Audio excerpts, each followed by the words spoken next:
are online. It should be online now, and I'm really happy to see you again and to talk to you again, Martin Walker. It's a pleasure to have you the third time in a talk, in a literature talk. I found this one. Aha, We did it.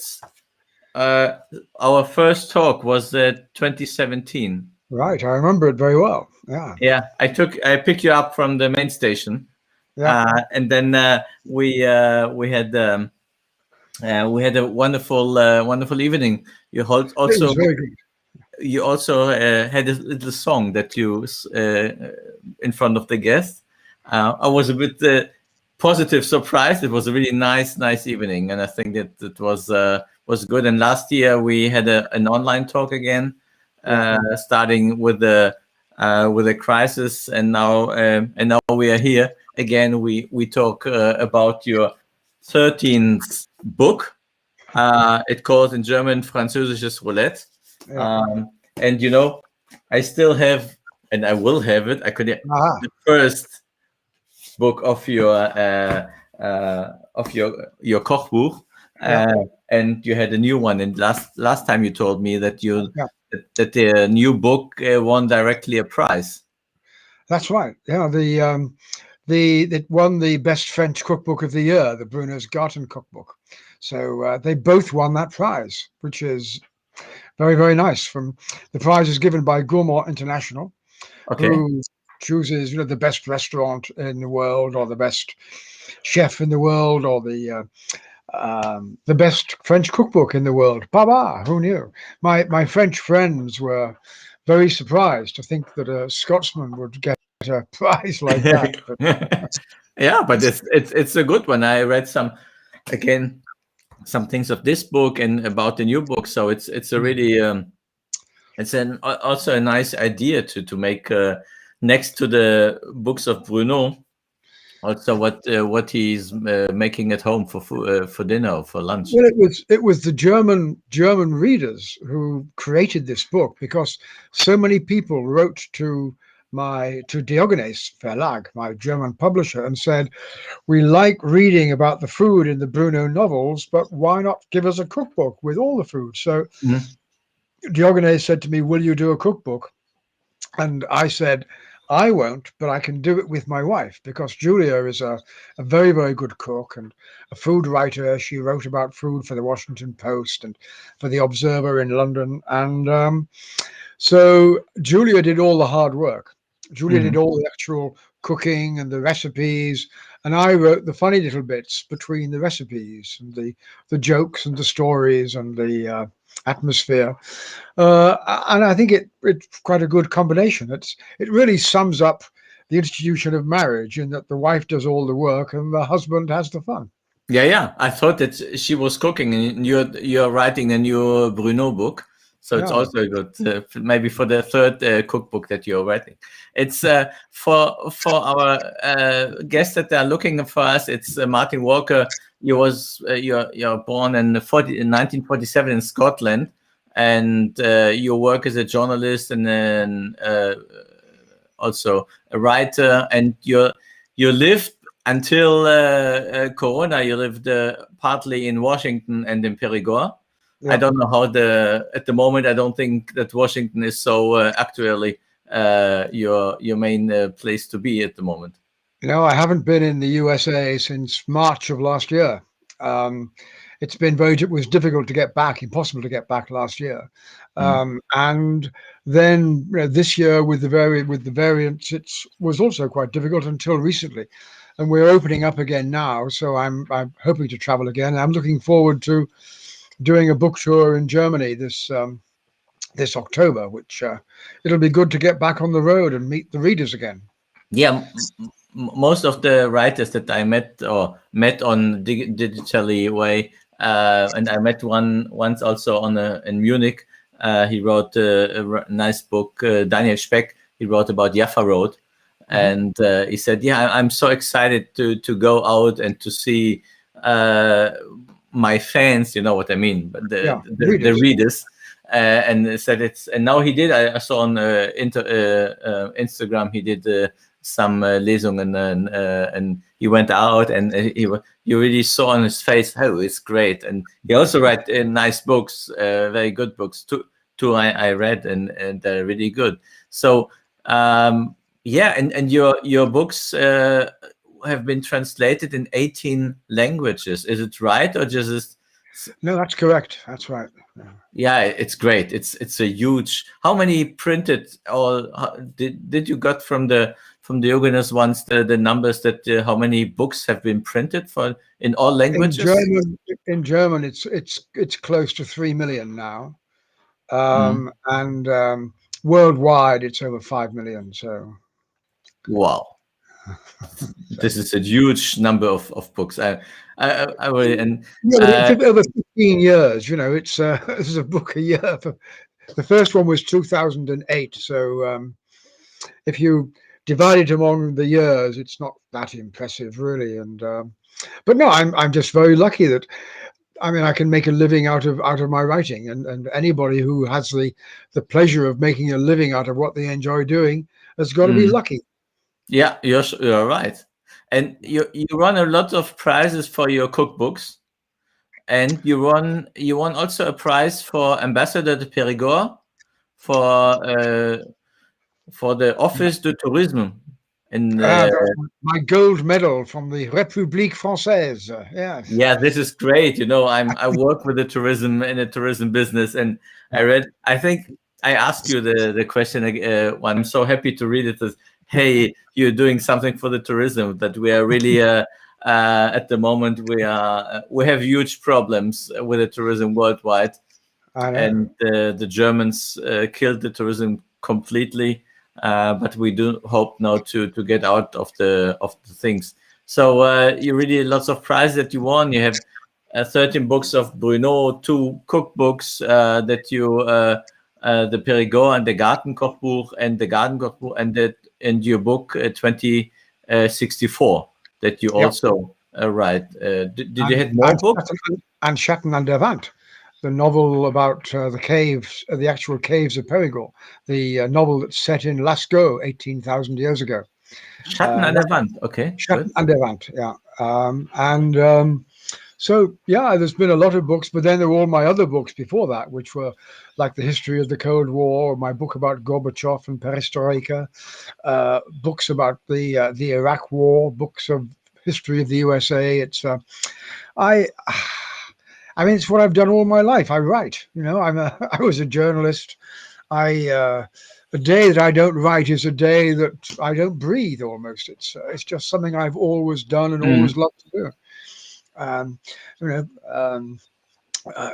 Was it is it Descartes used to say, I think, therefore I am. Je pense, donc je suis. Well, for me, it's I write, therefore I am. And I guess for you, Zeb, I open a new hotel, therefore I am. Yeah, it's every hotel that I open is like a book for yourself. And I think it's maybe, it's the same work, it's like a baby that you open a hotel, and it's your baby, new baby. And did you meet Gorbachev by yourself? Yes, I knew Gorbachev.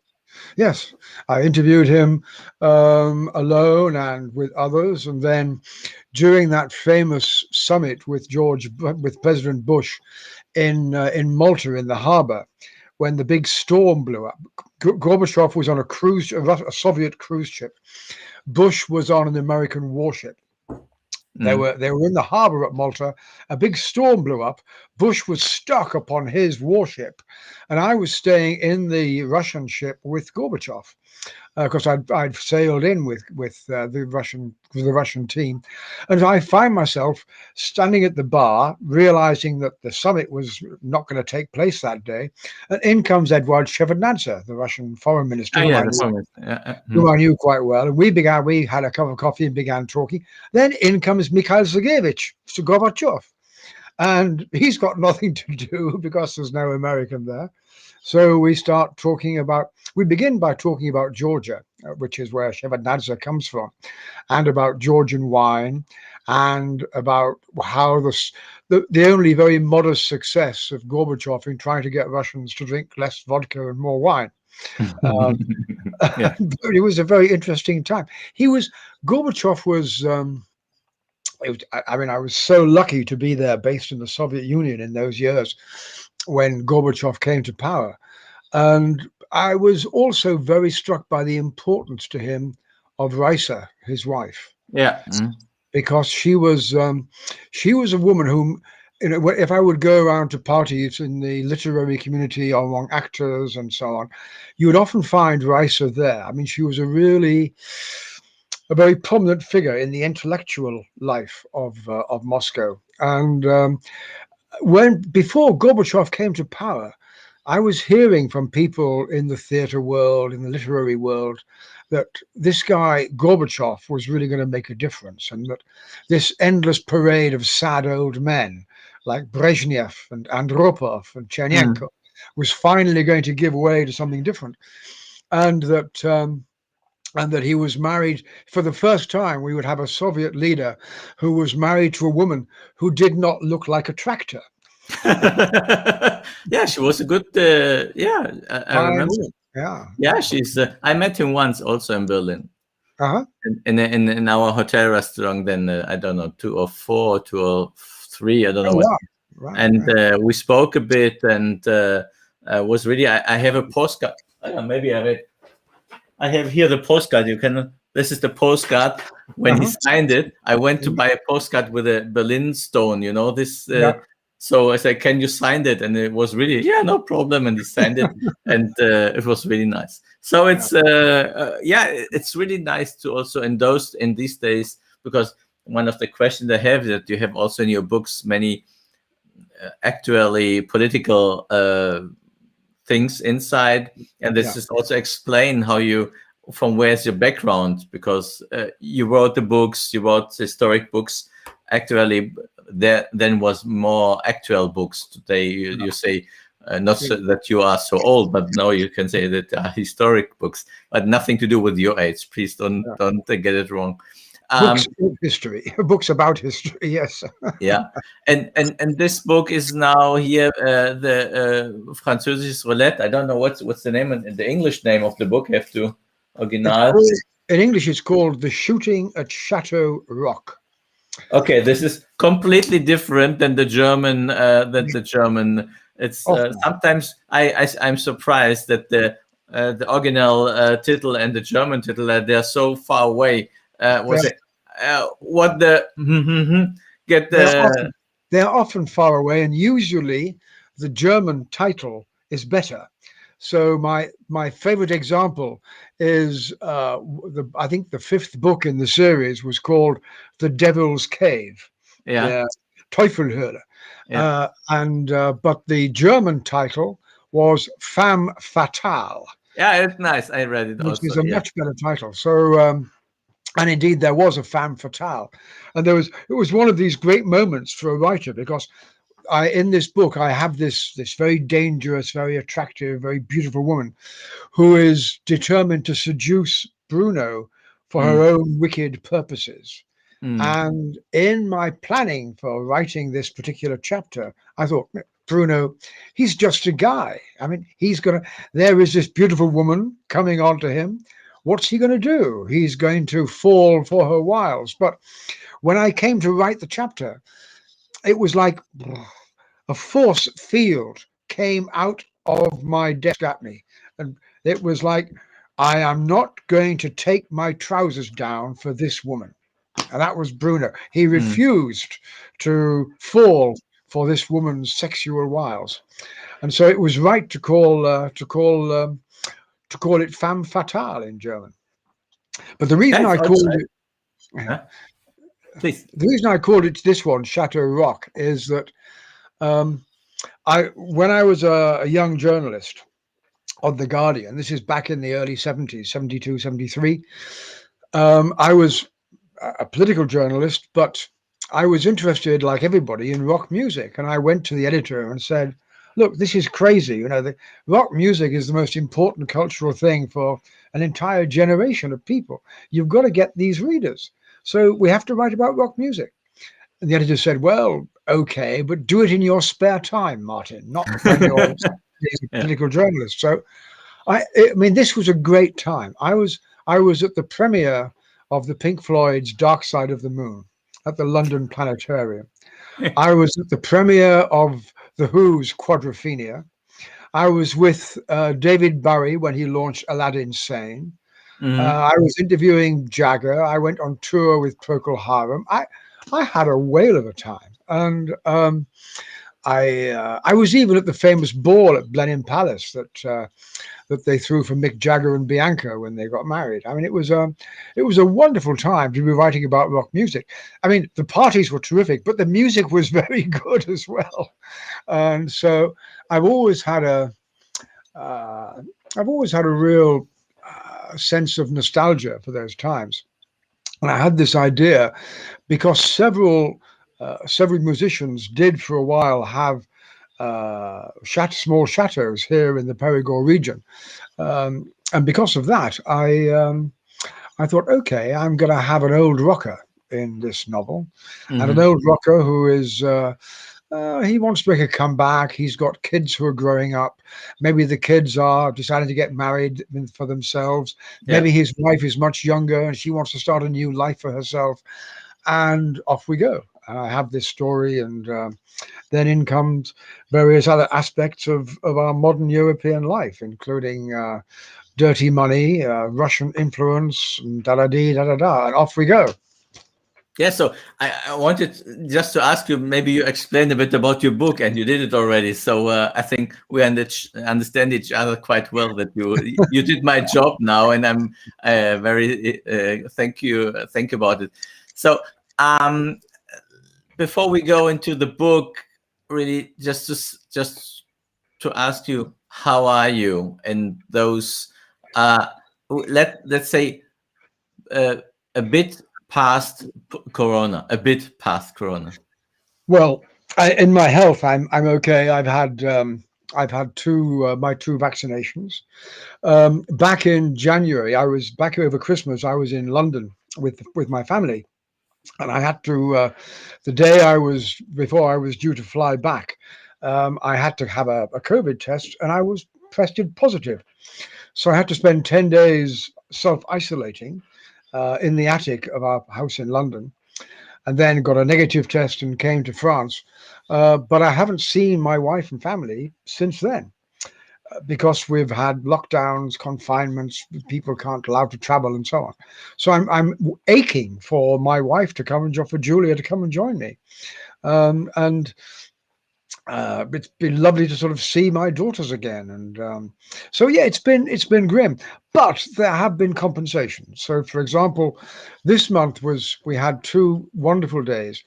One day was at the old medieval chateau of Bourdeille, where I and a number of other people were the jurors for the concours of the wines of Bergerac and Duras. And we had to pick the gold medalists and the silver medalists.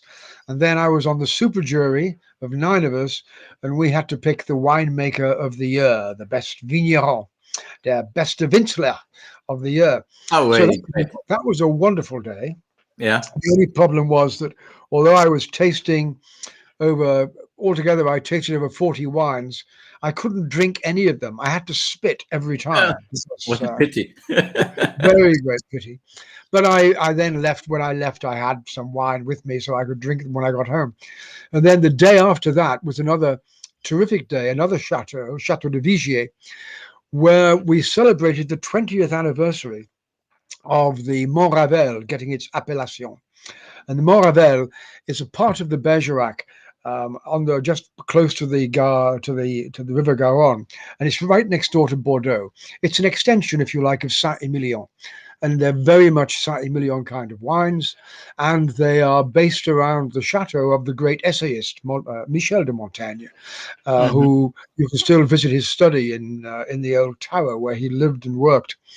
And I've been working on a book on the history of the Perigord, of its culture and so on. And I tracked down something that is not widely known, which was that Michel de Montaigne was actually a prisoner in the Bastille in Paris for some time. Okay. Okay. He was put there by Catholic extremists who thought that he was a secret agent for Henry IV, the Prince of Perigord, the Protestant who ended the wars of religion by saying Paris is worth a mass. And having won all the wars with his Protestant army, he gets to Paris and says, okay, now I will take a mass in Notre Dame. And there we are. So the wars have ended. He's the most popular French king in history, Henry IV. And he was assassinated by a Catholic extremist later on. So religious extremism has been going on for quite a long time. Yeah. Well, it started 1,000 years ago, and I think it will last more than 1,000 years later after us. It's when I have another, if I meet with another friend, we ask also friends or in the talk, say, what is your Corona revolution? And we mean it in a positive way. What do you take positive from this pandemic 15 months? Two things, really. I have become much more hands-on involved in my garden, not just in the weeding and planting, but in planning the garden and in thinking how will it look in 1 year, 2 years, 3 years time. So I've changed my attitude towards gardening, and that's been great fun. The other thing is I have realized just how much we depend upon the communities that we're part of. And that it's always been a pleasure to be living in this village in the Perigord and getting to know these people and cooking with them and drinking with them. But the way in which in this village everybody knows almost everybody else. When I go down to the market, I will be greeting people by name. More than half of the people that I come up with, I know them by name now. I know their children. I've seen their children growing up. I mean, I was when I first came here, I was helping my friend Piero do some training of the local boys and girls rugby team. Well, one of those girls now plays rugby for France. Would you believe? Oh, really? Yeah. So but this is nice. So yeah, not everything was so bad. I really love that. Yeah. Yeah. Great. What about you? What's your Corona, your COVID discovery? Discovery. I met one good friend that I do another video talk once a week for the hotel business. Yeah. And we did now around about 60 parts, Folgen. So it's quite nice. And I met, that's that I met, I know the people, but some friends came better friends because we went together also in the, some former colleagues, we are much more closer. And it was from this side not so egoistic that it was before. And I found that there's also a day after, so also not to see negative, to see really positive. And at the end of the day, you live once, and just enjoy it. And this was really what I said, and this is the main issue on the pandemic, to say you live today and you don't live tomorrow, live today. And this is very Israeli, that now to have it and to enjoy it, and everything can come and happen tomorrow or even in 10 minutes. So it's now the time to, and this is, I think, the most important issue again to say. But I did lots of things since the pandemic, and this video talks that I do, and I continue a bit with the literature talk. I had 4 weeks ago another one, Michael Brenner. He wrote a book about Israel. It was very interesting to talk about this issue, very not left or not right, and it was really good. It was really nice. Particularly now with Netanyahu out of power for once. Yeah, we won at least after 12 years. but an extraordinary combination government at the moment with Neftali. Yeah, but at the moment it's better than it was before. I think what happened in Israel was not normal. It was not. It shows that Israel is a democratic country and not an apartheid country. It's a difficult country, and I think that it shows now that Arabs and right Jews and Arabs can go together to make a coalition after what happened 1 month ago. So I think it's a huge chance for the future of Israel. This coalition will just take for 2 years. It won't have 4 years. I'm sure about it. But it's that the people wants to have a to see forward, to see that the country has a future without just hates and hate speech from Netanyahu and his party. And I think this is important. I don't like Bennett, but at the moment, okay, 1 week in a position, he didn't make so many. After 1 week, he did everything's okay. So I think it's so important to have one Arabic minister in the cabinet and an Arabic party in the coalition. It's so huge, so good, and he sits in the coalition, not from outside. I think it's a sign for both of the Jewish and Arabs that you have to live together, and I think this is the most important issue that we have in Israel now. And I think give them 1 year, 2 years, and then see. But then Netanyahu is gone, so I don't think that he will be with the 78 again or 74 again prime minister. And I really hope you're right. I mean, I remember that awful day when Rabin was assassinated. That was a terrible, terrible time. Now, tell me one thing. Question I've got for you, Zev, is: do you think? I mean, people tell me that the age of mass tourism is over. That COVID will mean we won't have all of these endless cheap flights off to the sun. That there won't be anything like as many hotels. That we'll be having perhaps traveling in luxurious trains with sleepers going from city to city if we do travel. Do you think there's a fundamental change in the way that people take their leisure or people travel? Is it a revolution? Yeah, it will be. I in September I had a literature talk with Ilya Pfeiffer. He's a Dutch writer, is living in Italy, and he wrote about the mass tourism in Venice with the big ships that are coming, the cruise. And I think there will be a change in some things. I think the big cruise ships, they will have a problem.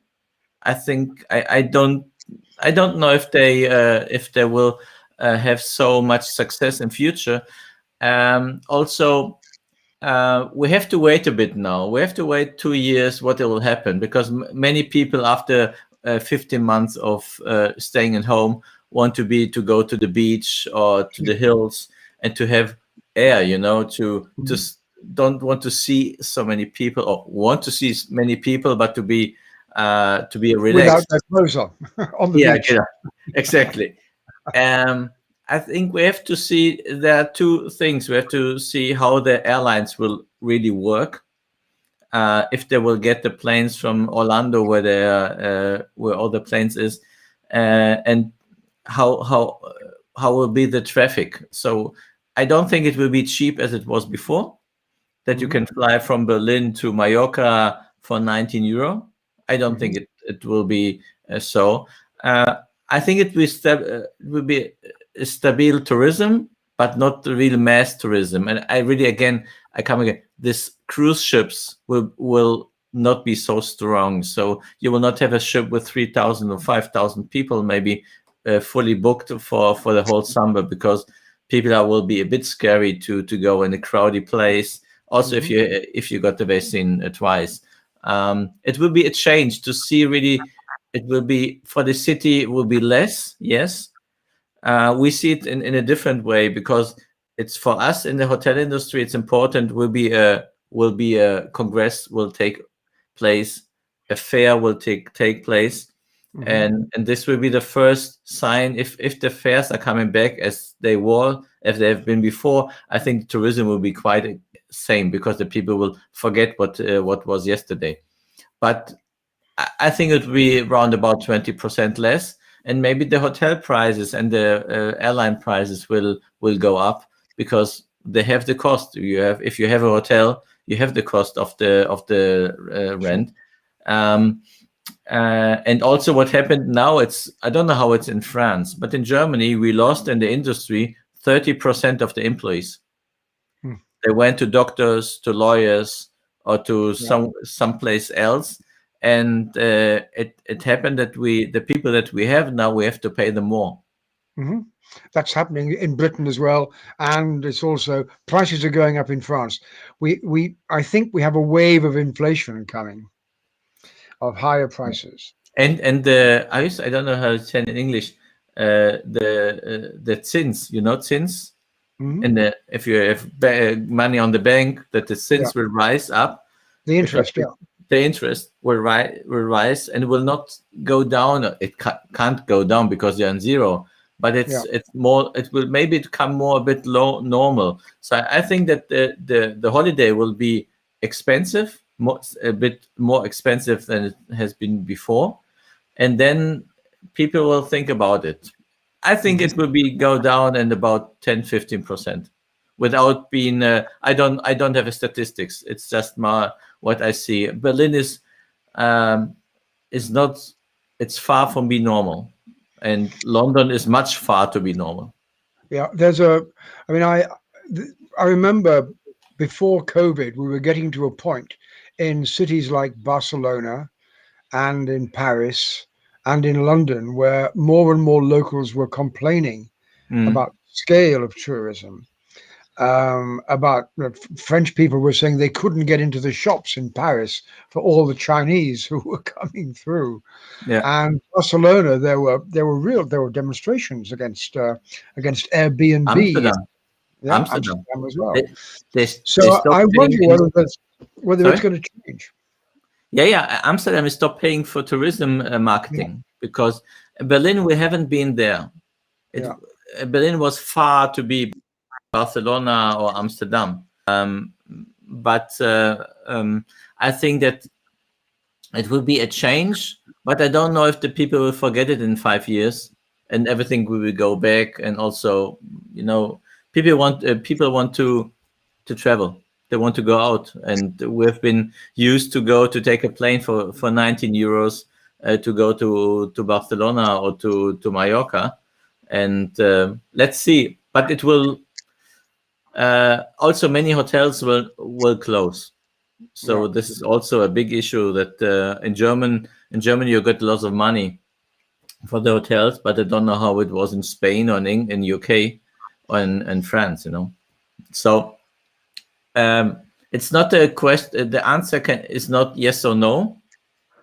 It's a bit to wait to see how it's going. If you have the Delta and then the Gamma. Then it will be another issue also. Oh, I think it's inevitable. We're going to get new variants. It's going to be like the flu. It'll adapt and mutate every year or two, and we'll probably, like the flu, have to have a different kind of vaccine every year. And don't forget, every year something like 100,000 people die of flu around the world. It's. I heard yesterday an interview with a Israeli professor. And he said also, it will not go. You have to get used that it will stay. But the difference is that you have the vaccine that you will get once every year. And so it's like the flu, but on the other kind. So this is, I'm with you in this issue.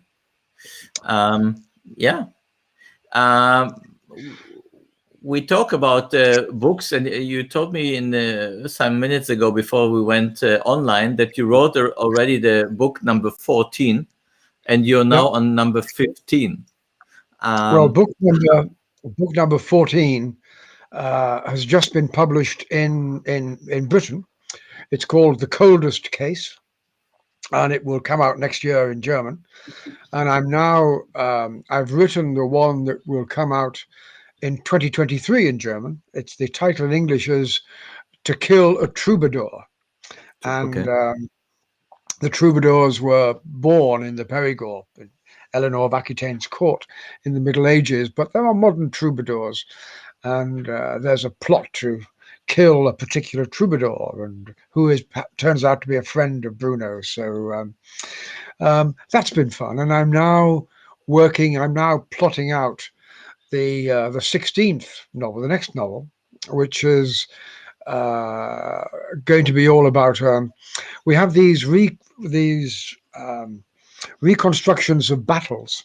So the Battle of Castillon, when the English were thrown out of France in 1453, it's reenacted every year, and we have the same. A lot of them in the USA and a lot of them in Britain, and so I'm developed a Battle of Salah to commemorate the liberation from the English of Salah in the year 1370.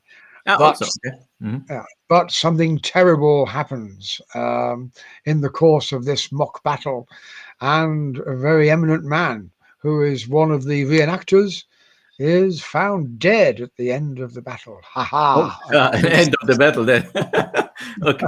And listen, if you start to write a Bruno or another book, how do you know? Okay, this is the issue that I will write the book about, and this is the benchmark of the book, and now you have to make everything round about it. How does a book is born in your head? Yeah, and you wrote the last sentence. It's a combination of planning and serendipity. So I always begin with one idea, and one idea is never enough. So I have this idea about this battle of Salah, the reenactment of Salah, and somebody dies. Well, who is this guy? And then I say to myself, well, it's not widely known, but very near to Salah is this hilltop town, which is also the basis of French communications intelligence. It's where they have all of their listening posts, and it's how they communicate with their nuclear submarines, and how they listen to the internet and so on all around the world. So maybe this guy who gets killed is somebody quite important at this top secret intelligence place. So who was trying to kill him and why? And does he have a family? Oh, yes. Okay. He's got a divorced wife who works in the same business, but he's got this interesting daughter who turns out to have some unusual boyfriends, and yet Bruno rather enjoys her company. Not that he's attracted to her, but he finds her an interesting young woman. So then, little by little, it's like building a wall. You build the arch first, the one big idea, and then you start placing more bricks around it. Characters, events, false trails that you lead, that you leave, meals are very important. The times when people get together, confrontations. You've got to have dramas here and there, and action. So little by little, you build it up, and you just try and make a whole out of it. So, I mean, I would be using this when I was telling you about this event when I was one of the jurors for the great wines of the Bergerac and picking the winemaker of the year. Well, I will certainly use that in that experience in a novel that I will write in the future, because it's something quite unusual, and it's something really interesting, and I think a lot of readers who enjoy their wine will be interested to know how these things work. So, I mean, I don't waste anything. I mean, I live my life. I cook food. I eat food. I go to restaurants. I meet people. I find out stories. I learn things. I take part in wine tastings and so on. And all of this is raw material for me to bring into the stories. And if you start to write the book, you know how it ends already, where it starts? Not necessarily. Not necessarily. I can often surprise myself. Remember, I told you about this femme fatale. who who was supposed to, Bruno was supposed to be seduced by her, but he refused. I have to rewrite the whole ending. Ah, okay. Yes, we have a question now. From Claudia von Buren. Oh, in which I'm just archive were you reading. searching to learn something about the Ukraine history? Well, I visited Ukraine many times. I lived in the Soviet Union for over 4 years, so I was down in Kiev and Odessa and so on quite a lot. So I knew a fair bit about the Donbass and about Ukraine history. I have a very large library here in France that I brought back from Moscow of over 1,000 books about Russian and Ukraine and Soviet history and politics and economics and so on. So, and as well, I can still monitor the Russian language press, and I follow international affairs quite closely. And having been involved in think tanks, I have a lot of old contacts in this sort of area. So, I think what happened in Ukraine and to a lesser extent in Crimea was really a pretty defining moment for modern Europe. It was for me, it was the moment when the post-Cold War period ended. We'd had this euphoria after the end of the Cold War, after the Berlin Wall came down, and that euphoria was getting colder and colder and colder. But after Ukraine, it was pretty clear the world was becoming a dangerous place again. But you have in this new book in the Französische Roulette, you have also brought in current topics in time, such as the threat of freedom and of press in the United Union, which became concrete with the murder of the government critical investigative journalist and blogger in Malta, and you have so many actual, I think 3 or 4 really actual points there, if not more. If you're sitting there sometimes in front of you look the news and you write down, oh, this is a good issue for the book. This let's say Netanyahu is off. Maybe I will put it because the ambassador of Israel is a good friend of Netanyahu, or are you? There's an idea. No, it's more. It's something. I think it's less spasmodic than that. It's more purposeful. I thought the murder of Madame Karuna, the Maltese journalist, who was exposing some of the extraordinary ways in which Russian and other people could buy Maltese citizenship. I thought that was quite a defining moment for modern Europe, because what we've seen in Malta and also in Cyprus is that European citizenship is for sale to people who are prepared to pay the money. And I find that pretty unpleasant. And it's not just that the citizenship is available for sale, but that a degree of corruption is taking place within the governments that allow this to happen. And there's not much that the rest of us in Europe can do about it. And I'm sorry to say I'm no longer a member of a country which is a member of the EU. I think Brexit was a complete disaster. That's another matter. Yeah. So I wanted to bring in, I thought that assassination, the murder of a journalist in Malta, in Europe, was something shocking. I also thought that the murder with the use of nerve gas, a nerve agent in England, of Господин Skripal, was extraordinary. It was evil. Or the poisoning with polonium of another Russian dissident back in London. These are unheard of, obscene acts by the Russian government, we assume. And there's other things taking place as well. I mean, you might not know this, but the day before the elections, which made Macron president in France, the Russian internet group poured a deluge of documents about Macron onto the French internet, many of them false, claiming that he had bank accounts in the Cayman Islands and Bahamas and so on. Now, what they didn't know, the Russians, was that in France, you're not allowed to write about politics in the 2 days before a presidential vote. Oh, really? So they had this great big dump of these documents, true and false, and they didn't have an impact because nobody could read them. But by God, Macron has not forgotten what the Russians tried to do to him. And the more that we realize how sour Russia has turned, the more we realize we're not living in that kind, friendly European civilization that we thought we were. And since that is a reality, it's something I like to bring out.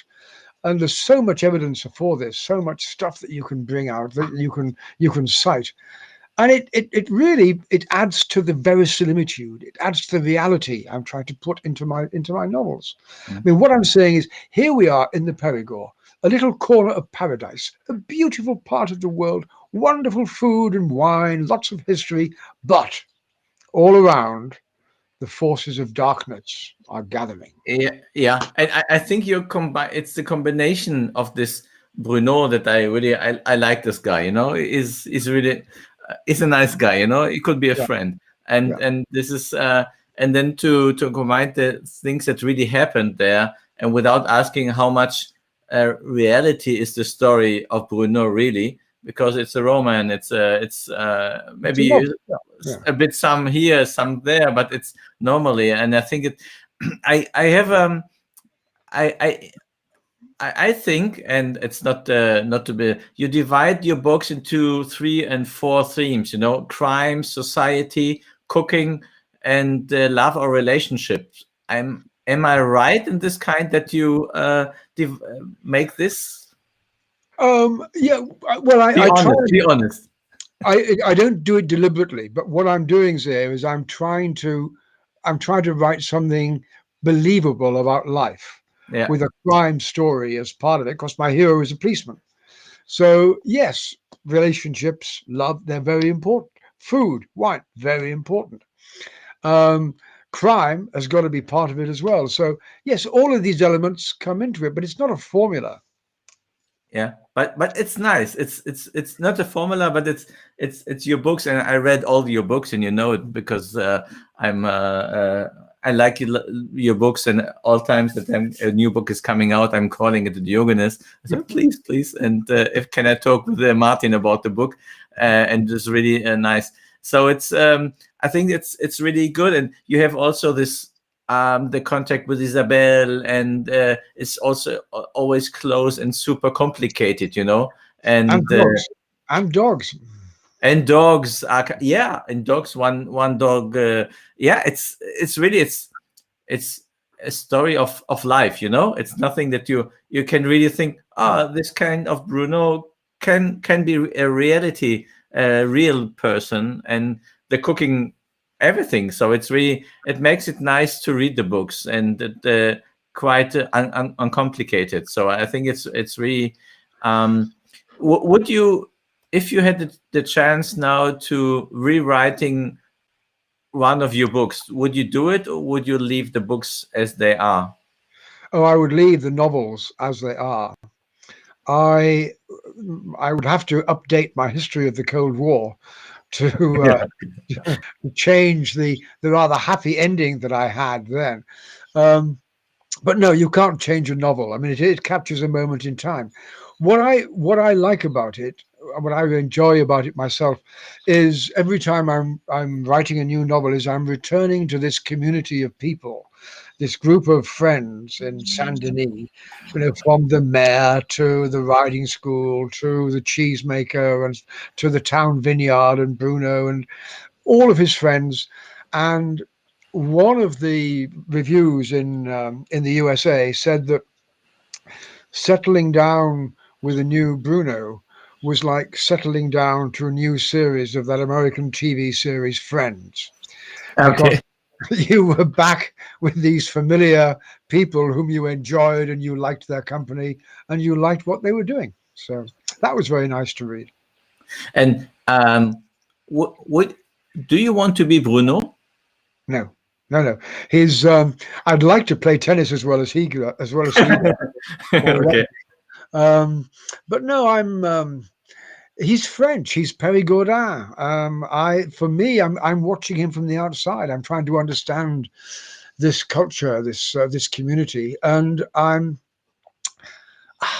just very, very fond of it and full of admiration. So I like to write about it. No, I at my age, I haven't got any much chance of changing. If I'm not going to be Bruno now, I never will be. I'm going to stay Martin. Okay. What kind of do you read now? Do you have time to read books? Yes, I do. A lot of books. Give us a recommendation of a book that you that we should read. I would take a pencil and I write it down. Well, Patricia Atkinson is an English novelist who writes, I think, very perceptive modern novels. There's one extraordinarily good one called A God in Ruins. A God in what? Sorry? A God in Ruins. Ruins. Then I'm always very fond of historical novels. So there's a series of novels set in the England of Henry VIII in Tudor England of 16th century by L.F. Sampson.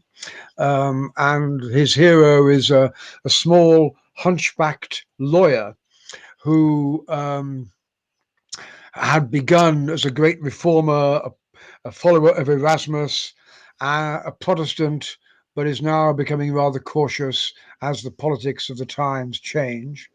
And I think these things are beautifully drawn. Then I've been reading Jean Lategui, a French novelist, some excellent novels about post-war France in Algeria, Vietnam, in those colonial wars. There's one called Sauveterre, another called Les Centurions, which are very, very good. So I read a lot of French novels. I read a lot of English and American ones. And I've also read with great pleasure, thanks to you, the Berlin novel. Because you got it. I want to ask it. It's one of my questions. Did you got Volker Kutscher? Yeah, I did. Well, it's right here. I mean, because yes, and I wrote to you. I sent you an email saying thank you. It's great. I didn't got it. But anyway, I have it here, and it's. I'll show you.